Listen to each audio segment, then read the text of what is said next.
بیانات کی ویڈیو کی شکل کی ریکارڈنگ کا اجماع ہو چکا ہے، اس پہ اتفاق ہے، مگر آدھے گھنٹے بعد مختلف زاویوں تصویریں بنانے کی کیا حکمت ہے؟ تو بھائیو تصویریں نہیں بنائی گئی تھی، یہ بھی آدھے گھنٹے بعد آپ کی ویڈیو بنائی گئی ہے تاکہ جو میری طرف کیمرہ لگا ہوا ہے وہ مجھے دکھا رہا ہے، جو آپ کی طرف جا رہا ہے وہ مجمع کو دکھا رہا ہے۔ آپ کہیں گے مجمع دکھانا ضروری کیوں ہے؟ تو ترہبون بہ عدو اللہ وعدوکم بھی تو ہے نا، اللہ اور اپنے دشمن کو صرف مارنا نہیں ہے، یرکانا بھی تو ہے نا۔ اس کو یرکا کے بتائیں گے کہ اتنی بڑی امت ماشاءاللہ آپ کے لیے دلائل تیار کر رہی ہے، تو آپ بھی دلیل میں ہیں، ہم بھی دلیل میں۔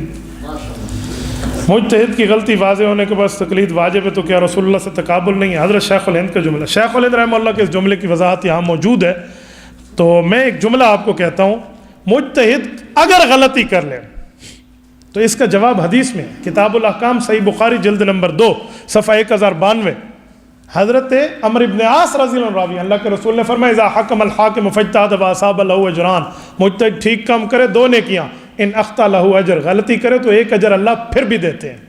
تو مجتہد کو تو اجر ملتا ہے، تو آپ کو کس نے کہا آپ اس غلطی پر اعتراض کریں؟ نمبر 2 کہ شیخ الہند فرماتے ہیں حق امام شافعی کے ساتھ ہے تو اس مسئلے میں، لیکن ہم امام صاحب کی تقلید واجب ہے۔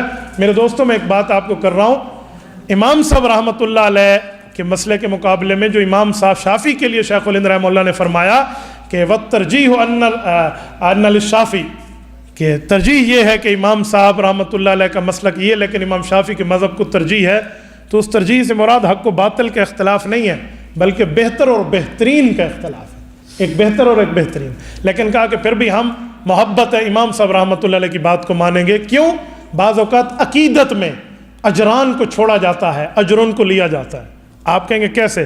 مکہ مکرمہ میں بیت اللہ کے اندر نماز کا ثواب زیادہ ہے یا مسجد نبوی میں؟ تو آپ بیت اللہ چھوڑ کے مسجد نبوی کیوں جاتے ہیں؟ تو بیت اللہ میں تو ثواب زیادہ ہے۔ آپ کہیں گے عقیدت مصطفیٰ کی وجہ سے ہم نے اجران کو اجرن کے لیے چھوڑ دیا۔